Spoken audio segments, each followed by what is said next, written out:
we didn't have to fight a blizzard to get in today, and that was good. So with that, we'll turn to Madam Secretary. Good morning.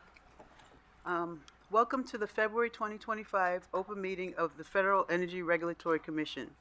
FERC's mission is to assist consumers in obtaining reliable, safe, secure, and economically efficient energy services at a reasonable cost through appropriate regulatory and market means and collaborative efforts. The purpose of the open meeting is for the Commission to consider the matters that have been duly posted in accordance with the Government in the Sunshine Act. Members of the public are invited to observe, which includes attending, listening, and taking notes, but does not include participating in the meeting or addressing the Commission. Actions that purposely interfere or attempt to interfere with the commencement or conducting of the meeting or inhibit the audience's ability to observe or listen to the meeting are not permitted. These include attempts by audience members to address the Commission while the meeting is in progress. Any persons engaging in such behavior will be asked to leave the building. Anyone who refuses to leave voluntarily will be escorted from the building. Additionally, documents presented to the chairman, commissioners, or staff during the meeting will not become part of the official record of any commission proceeding, nor will they require further action by the commission. If you wish to comment in an ongoing proceeding before the commission, please visit our website for more information. Also, representatives from FERC's Office of Public Participation are located just outside of the commission meeting room to answer questions and assist the public with submission inquiries. Thank you for your cooperation. Okay, you ready for the Pledge of Allegiance? Yes. Okay. Pledge allegiance To the flag of the United States of America and to the republic for which it stands, one nation, under God, indivisible, with liberty and justice for all. All right, I hope you enjoyed the soundtrack. That was mine. That was my playlist. Back during COVID, we had those audio meetings, and we always had like 30 minutes of soundtrack before the meeting started. It's like listening to the radio. And we divided them up among the offices, so I thought I'd bring that tradition back, and we'll do it here in the room. So each commissioner is going to get a chance to do the next playlist, and so we'll take volunteers, and I hope you enjoyed it, and I enjoyed picking it out and listening to it. Let me do some thank yous. This will be a lot of thank yous. It's going to be worse than the Oscars. But I want to start with, in the few weeks I've been chair, start by thanking my colleagues. My colleagues have been great. Love every one of them. They've been absolutely helpful to me in doing this, and learned all about all the administrative stuff that you have to do as chair, which I didn't have to do for 4 years, and I'm going to give it back to him. But thanks to my own staff who are back here. My own staff's been great, fantastic, and also want to thank Anton Porter back there and Eddie Rivas. Where's Eddie? They have been tremendously helpful in trying to work through all these directives and everything, and so they've just been tremendously helpful. And also want to thank just the entire staff of the commission. It's been great. I said on day one, my first day, I sent an email and said, everybody here has one goal, and that's to serve the public interest. We're all public servants. And I was a public servant when I was in the U.S. Marine Corps, because when you're in the military, you are a public servant. And I was a public servant when I was at the Virginia State Corporation Commission, and I've been a public servant since I've been at FERC, and I really appreciate public service. And so we all here do that. We have a tremendous mission of ensuring reliable power grid. There couldn't be anything more important than that. And controlling consumer costs. And to me, there's nothing more important than that. And so it's really important what we do here, and I thank everybody. Couple of also want to recognize my predecessor, Willie Phillips, who did a great job as chair. It's just a tougher job than you think, and there's not that much more pay, and off an already low base. And so I want to just give a tribute to him. I want everybody to join me in thanking him.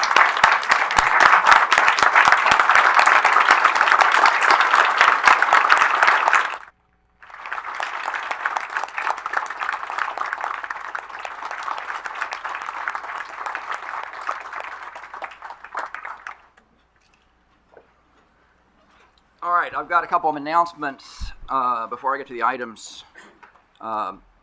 First, the FERC NARUC Joint Task Force Collaborative will meet in this room for the first time on April 30.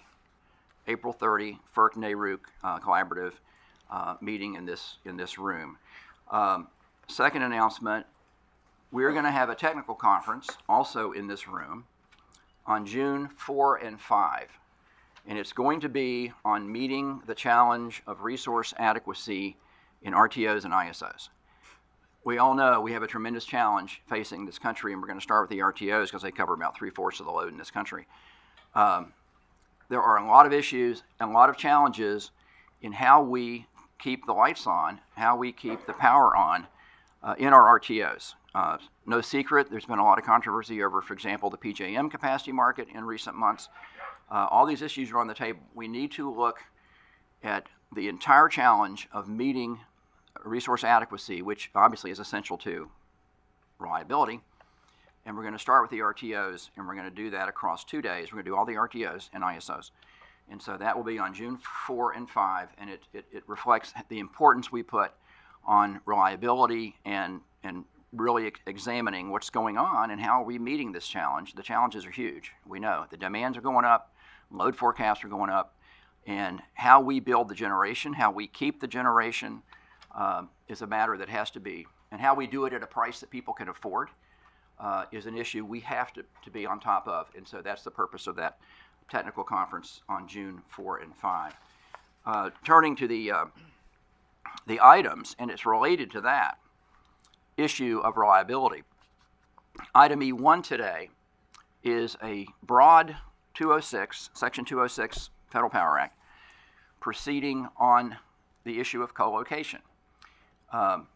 We had a technical conference. Many of you in the room today were there on November 1, again in this room. And it was on co-location and the many issues that are arising. And the message from all the different parties, even those that disagreed vehemently with each other, but everybody agreed on one thing, and they said, FERC, you need to act. You need to act and get on top of this issue and give us some guidelines and let us know how to proceed, because there's not only billions of dollars of investment waiting for us to act, but the issues of reliability are directly implicated. So today we are acting. That is what E1 is, that 206. What it does is, first of all, it consolidates the records of 2 proceedings that we already have going. We're consolidating the record of the tech conference into this new proceeding, and we are consolidating the record of the Constellation 206. So we already have 2 extensive records. So if you submitted to that record, you didn't waste your time. It is going to be consolidated into this one. So we want to get in front of this issue. We all know that the expansion of data centers, especially AI-driven data centers, is having a tremendous impact on load forecasts. I mean, we're seeing load forecasts that, as a state regulator for a long time, I never thought were possible. We are seeing load forecasts in the double digits. And we have to meet those load forecasts. And we have to meet it with generation. And so co-location has come on the scene, fairly new phenomenon.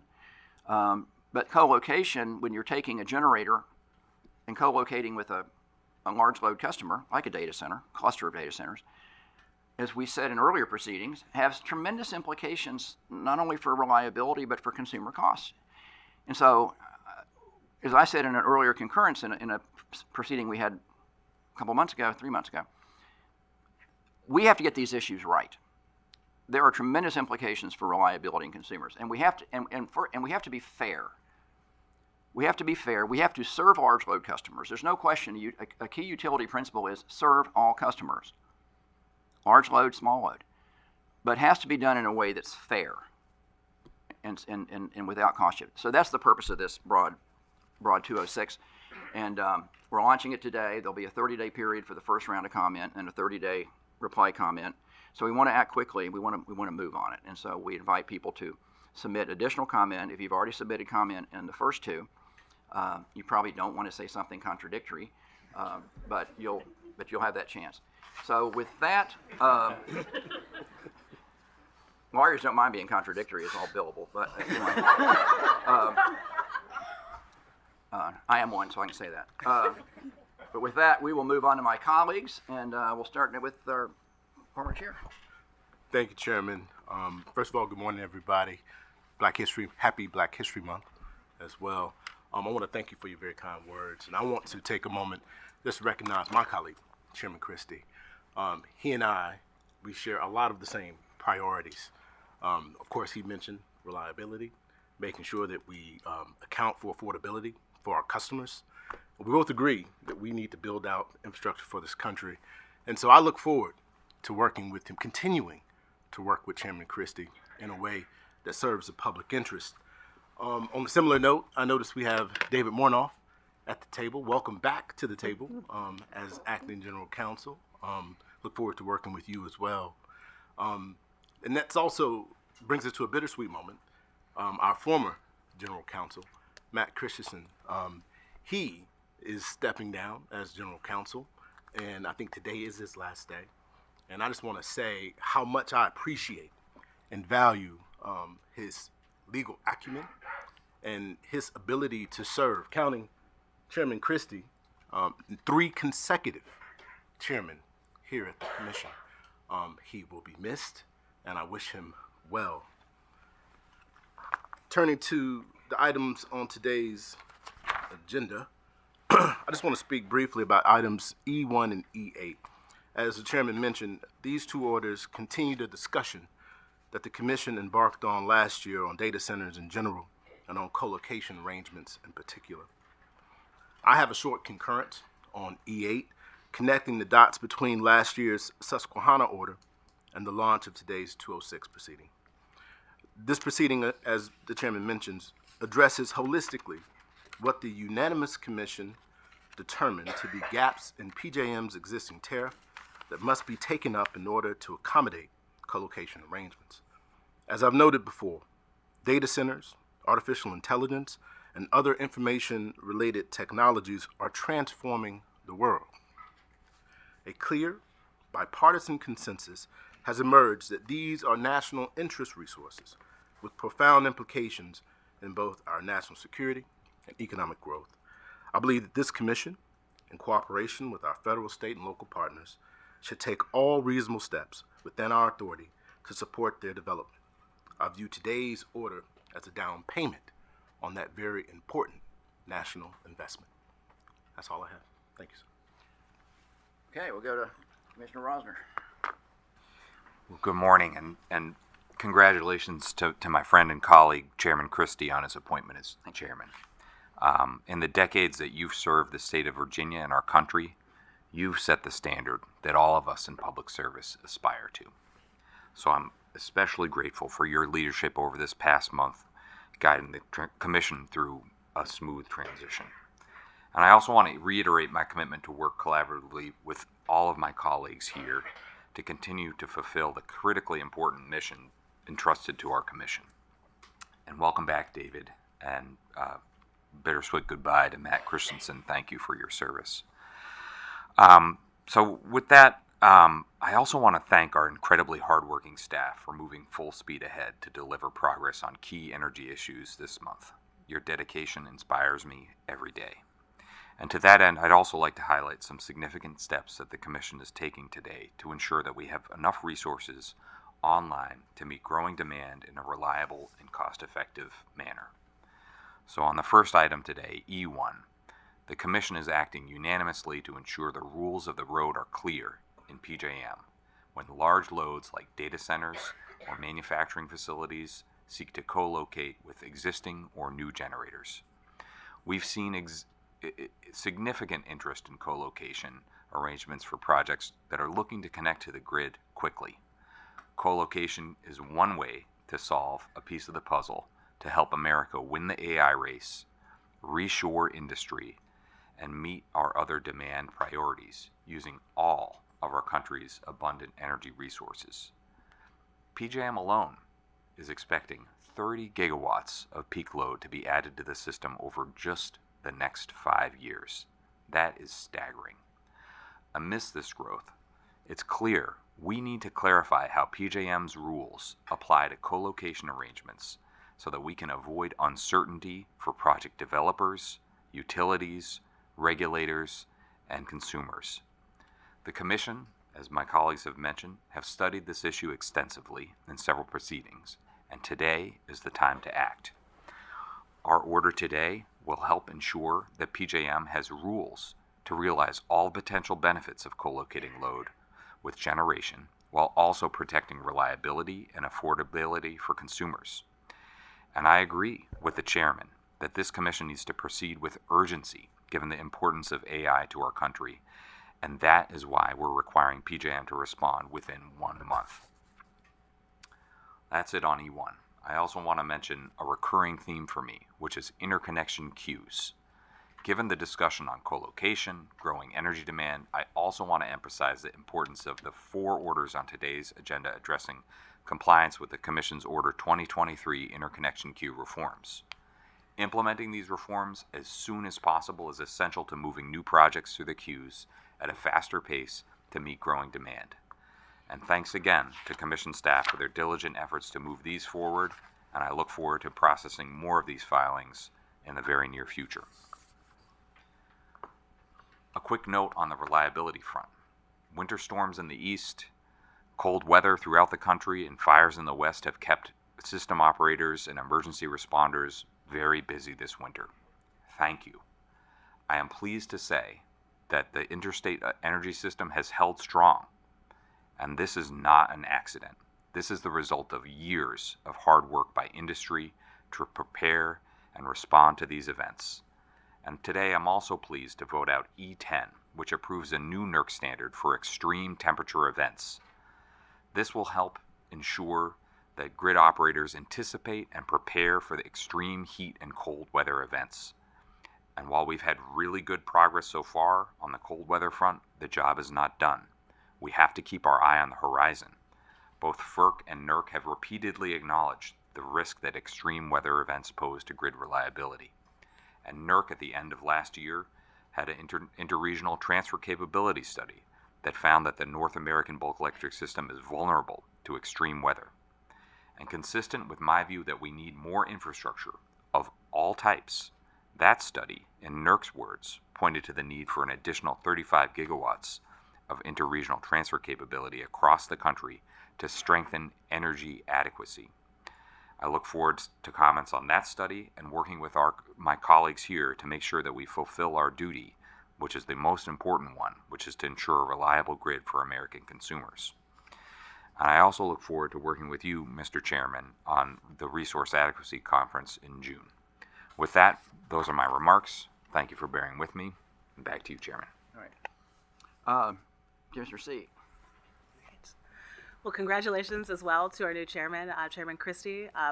Congratulations and sincere appreciation for your willingness to take on this role and for your work and your staff's work to help with the smooth transition over the past few weeks.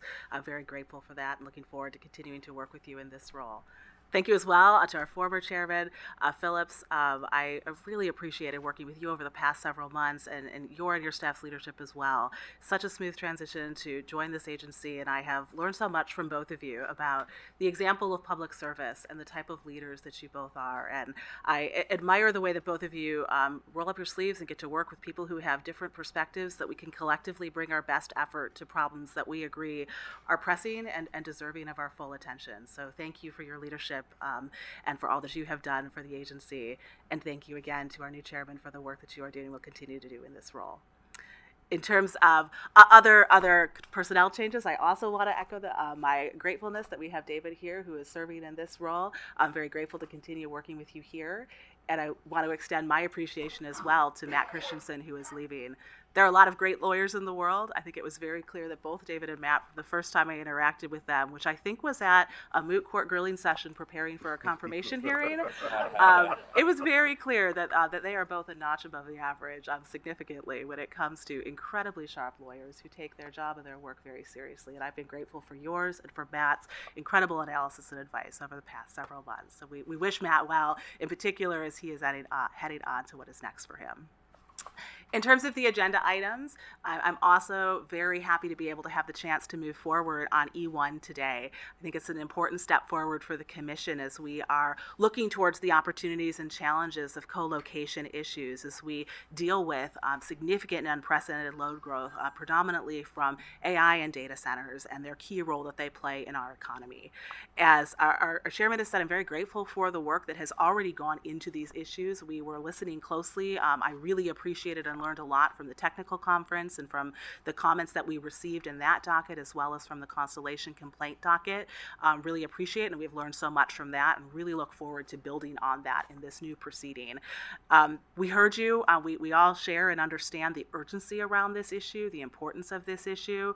We are committed to moving quickly towards a just solution as we try to deal with the complexities of these important issues that touch on issues that are key to so many of the stakeholders in this space. We recognize this is an area where clarity is important because there is such shared responsibility between the states and the RTOs and the ISOs and other stakeholders in FERC.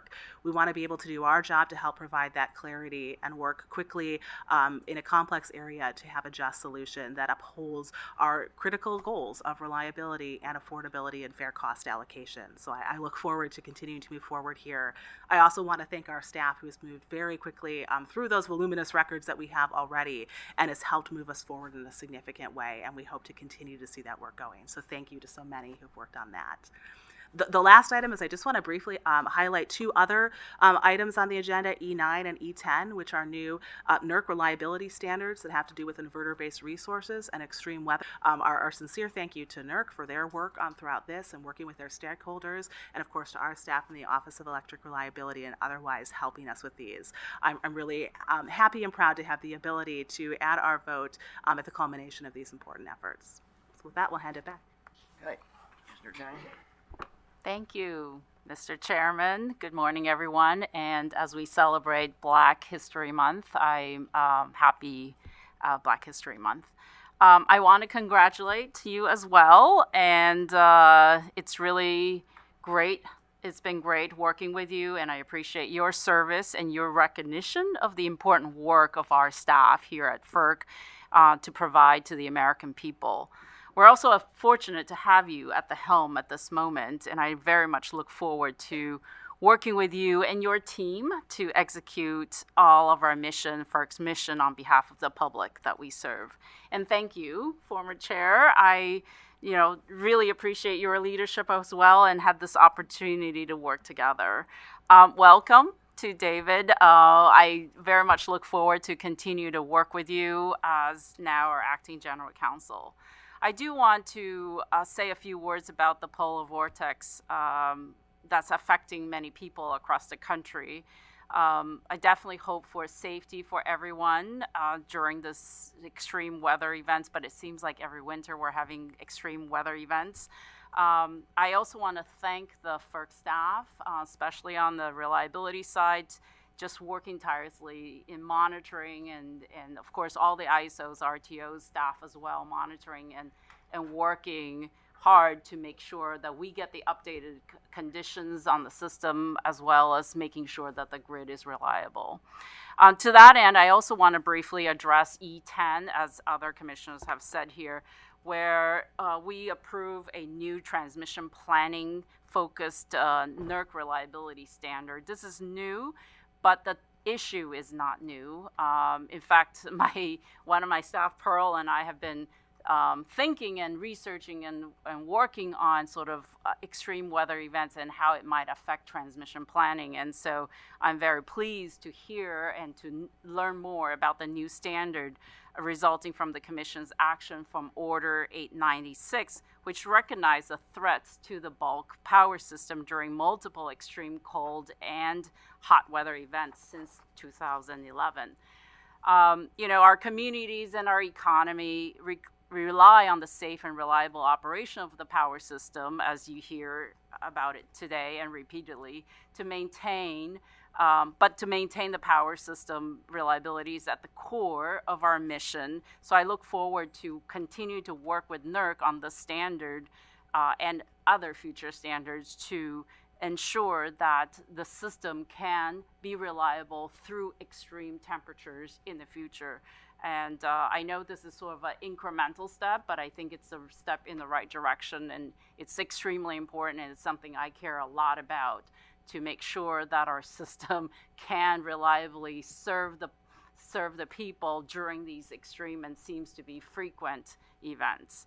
I want to add my congratulations, sort of bittersweet, to Matt Christensen being the general counsel at FERC here.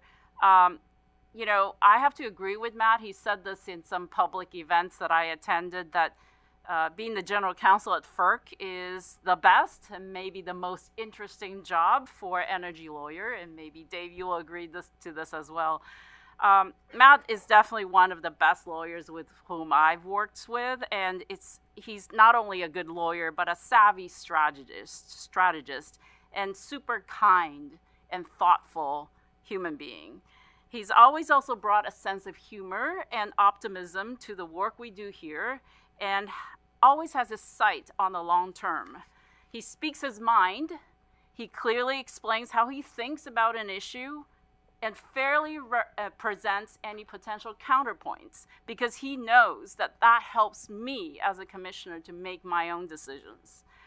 He has provided wise counsel for me from the day that we were nominated through today, including with my office and helping me staff up my office. He's caring to the people around him. He always listens, thinks carefully, and then articulates his points while respecting any differences in perspectives. And I really respect that. Our job here is about the law. Matt always communicates clearly about the law, but also puts a friendly and personal touch to everything he does. And it's a testament to his judgment, legal acumen, and personal skills that he has had the confidence of multiple chairmen and commissioners across both parties. So I'm glad and very honored to have had this chance to work closely with you, even though it's only a few months. And I have no doubt that he will continue to do great things outside of the government. So I am not participating in item E1, so I'm not going to make comments about that. But with that, back to you, Chair. Okay, Madam Secretary, we're ready to vote. Commissioners, since the January 16th, 2025 open meeting, the Commission has issued 65 notational orders. Also, since the issuance of the Sunshine Act notice on February 13, 2025, no items have been stricken from this morning's agenda. Your consent agenda is as follows. Electric items E1, E2, E3, E4, E5, E6, E7, E8, E9, E10, E11, E12, E13, E14, E15, E16, and E17. Commissioner Chang is not participating in items E1 and E15 on today's agenda. As to E8, Commissioner Phillips is concurring with a separate statement. We will now take a vote on this morning's consent agenda. The vote begins with Commissioner Chang. Aside from items E1 and E15, I vote yes. Commissioner C. I vote aye. Commissioner Rosner. I vote aye. Commissioner Phillips. Noting my concurrence in E8, I vote aye. And Chairman Christie. Yes on everything. Thank you, Mr. Chairman. That concludes today's items for discussion. All right, let's move on to closing remarks, and I'll start with closing remarks. I too want to recognize Matt Christensen, he is just a tremendous lawyer. When he goes into private practice, the people are going to be knocking on the door, because he is just a great lawyer. One thing you learn in law practice is when somebody's on the other side of the table from you on one issue, like he was on 1920 to me, you try to hire him the next time.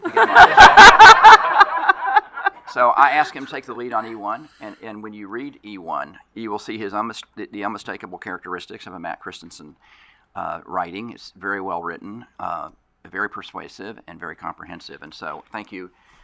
Where is Matt, by the way? Okay, back in the back. So he's been tremendously helpful on that, and I'm very thankful that he stuck around to do that and help us on that very important order. And so I too want to just recognize his service to FERC, right or wrong, and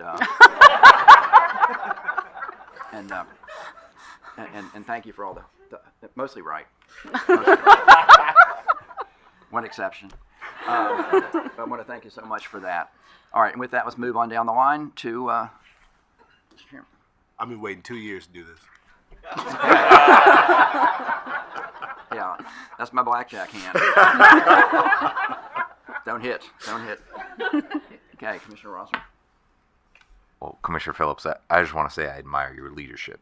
No comments.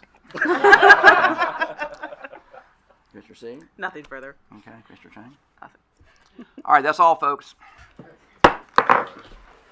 Non-FERC staff, please depart the committee.